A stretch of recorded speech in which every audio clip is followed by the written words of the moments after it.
Voila. Okay. So good evening, guys. Tonight we're going to discuss how we heal our sense of worthlessness or the shame that we've internalized and where it actually starts. So if you don't know me, I help people heal and thrive beyond their codependency, beyond narcissistic abuse. I help them rediscover their identity, their happiness, and their peace and freedom. I've been doing this for over 11 years now. And one thing that consistently comes up for clients, both students working through my automated trainings and when we work one-on-one, is this one thing that really matters most. Beyond knowing your value and owning it, before you can even get there, you have to put this piece in place. Without this, any healing you do, whether it's with me or with another mentor or a coach or a therapist or in your own self-help work, your own personal development, if you do not have this piece in place, you will not succeed. So this one is a fundamental, it's essential, it's necessary. It's like the flour to bread. You don't get bread without the flour, you just get something else and it really doesn't work well. Anybody want to guess what it might be? Because I speak on it actually quite a bit. Yeah.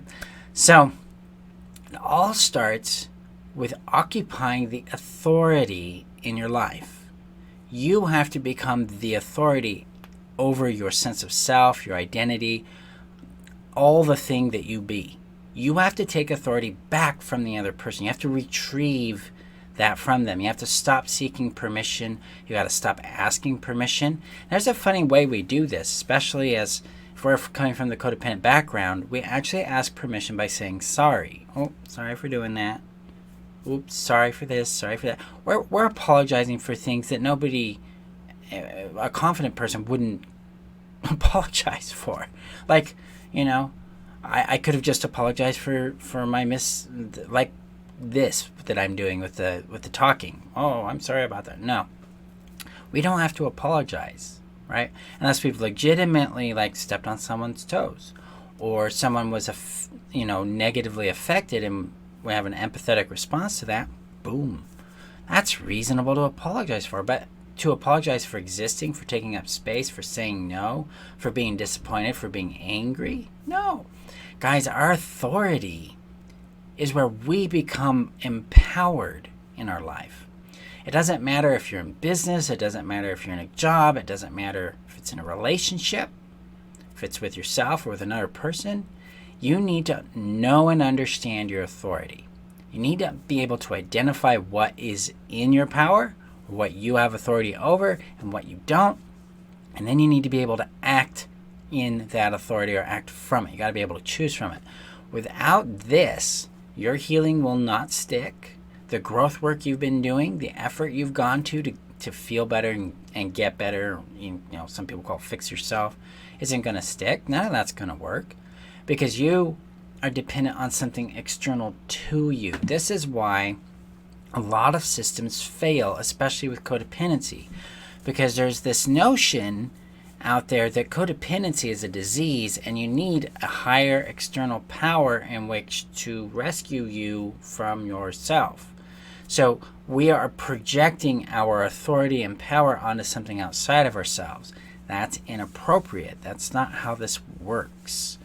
What we need to be able to do is retrieve our authority, own it, occupy it, and then enlist the cooperation of, if you believe in a higher power. Enlist the cooperation of other people. Build connection instead rather than dependence. It's this that makes the biggest difference. And it's one that I discovered after a lot of pain because I was going through my own journey with codependency, working out. I was a professional fixer and people pleaser. And I kept noticing that while I would feel better about myself, my behavior necessarily was still reactive or contingent on what everybody else wanted. So I kept reacting to what people wanted rather than acting from what I wanted. And then one day it dawned on me. It was February of 2012, actually. I'd gone through a breakup and she had made it very clear to me I was still stuck in victim mode. And I was like, I really am. I'm up to my eyeballs in victimhood. And so I started doing a deeper, honest research about what it meant to heal and what it meant to be a victim. And the word power kept showing up, and I kept denying that, kept ignoring it because it felt so uncomfortable. But this time I'm like, that means something. So I ran towards it. And this is where I uncovered this essential step of taking back authority in our lives so that we can actually heal. So when I took responsibility or power for my own healing, then I stopped playing the game or that other people wanted, and I started playing the game I needed for me. That meant I didn't know what was going to happen. That meant I didn't necessarily understand how to do this, but it did mean I'm going to figure it out. I'm going to mess up. I'm going to own it. And that's where I came up with the 4 principles of ownership, which I'm going to give you tonight as a first start in taking back your authority.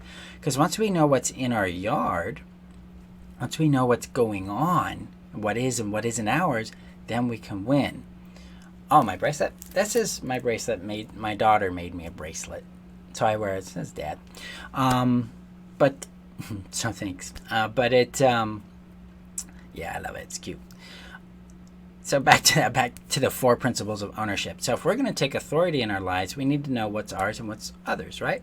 We need to define our yard. And that's very easily done with 4 simple questions. Who has the desire? Who has the feeling? Who did the action? Who made the choice? That's it. There's nothing else to it. Because we're the ones with the desire, or they're the one with the desire. We're the one with the feeling, they're the one with the feeling, or they're the one. Who has the feeling? If I do, it's my responsibility to manage it. If I made the choice, I'm responsible for the consequence. If I did the action, I'm responsible for the outcome. If I had the desire, I'm responsible for its fulfillment. Now, if I have a pizza, or if I want a pizza and I ask Sally to order me a pizza, and Sally orders me a pizza with pineapple on it, and I'm upset because I don't like pineapple, I'm responsible for that. Why? Because I didn't tell Sally I wanted a pizza with pepperoni on it. She just was like, oh, I'll get pineapple. And torture me with it. So that's an example of ownership. She's actually not accountable because I didn't clarify what my desire was, right? But if I did say, hey, Sally, would you order me a pepperoni pizza, and she ordered me a pineapple pizza, then she's accountable for that choice because it was consensual, it was clear, and she chose to do something else. This helps us understand responsibility and authority better because now we can stop fixing other people's stuff, start working with our stuff, and understand where our conflicts are coming from, as well as where our power lies. So if I'm going to be a happy person, or I'm going to be a successful person, or I'm not going to be, then I'm going to make certain choices from these desires and take certain actions from these desires. They're all on me. This is a fundamental necessity to healing. If I have trauma, then I need to take responsibility and go, okay, yeah, this is my trauma. This is how I feel about these events. We are not responsible for the event. We are innocent in these things, guys. It's very important to understand because ownership works for us. It helps us go, hey, they're the perpetrator, they're the abuser. I was victimized by them. I'm innocent. When we can take our innocence back, we gain a lot of power, or we can get into genuine contact with how we feel about what's happened to us. And from there, we can get closure, so we can be free, right? When it comes to codependency, a lot of times we're in somebody else's yard, taking responsibility for their feelings, taking responsibility for their choices, their actions, their consequences. If we're going to get unmeshed from them, and start to become individualized or become who we are as a separate and whole person, we must understand this. We must understand what is ours, and we must occupy the authority to execute those 4 things in a way that works for us. This is why authority is the first place I start everybody else at. Fundamentally, it's called personal autonomy. Authority falls under that category. But when we know and can feel and operate and choose from that, then we get to heal. This is why I have a 92% success rate with my students and clients, is because I set them up in their power, and then we use their power to create healing. Boom. Okay? Because remember, codependency is based on the discard trauma, and it affects us in 3 specific areas. Number 1, our identity. 2, our sense of value. And 3, our sense of connection. And if we feel powerless in all of those things, we're not going to grow. We're going to react, right? But when we have power back in those 3 things, then we'll grow. And we'll be able to have healthier, happier, more fulfilling relationships in our lives. So if you've been struggling in your healing, look to see where you might be giving somebody else the responsibility, the power over your healing, and then take that back. Identify and go, if I could, would I return this? Would I take back this authority over my healing? Would I take back my power from them? And give yourself a chance to cognitively explore this arrangement, because a lot of codependency is a mental programming with an emotional trauma powering it, okay? Specifically the trauma of being discarded, abandoned, criticized, minimized, shamed, things like that. So in your healing journey, I hope this helps. Let me know what you think about it. Just comment below. And if you're on YouTube, make sure you hit like and subscribe. Guys, let me know what you get from this, or let me know what you'd like to explore in future trainings, because I do a lot of these trainings based on what I see going on in my community, what I see going on Facebook. And so I like to make relevant content, right? Relevant solutions for you guys. So let me know. Feel free to post. And otherwise, cool. Also, if you're ready to break free of codependency, you can do that. I can train you how to do that and show you, basically lead you the way through it, where we go through the 3 essential stages of healing codependency, where we heal our connection to our true identity and value, heal our sense of connection to ourselves and others, and take control of our happiness. We accomplish that through the Codependency Confidence System. You can learn more about that by taking my master class, which will be linked below in the comments.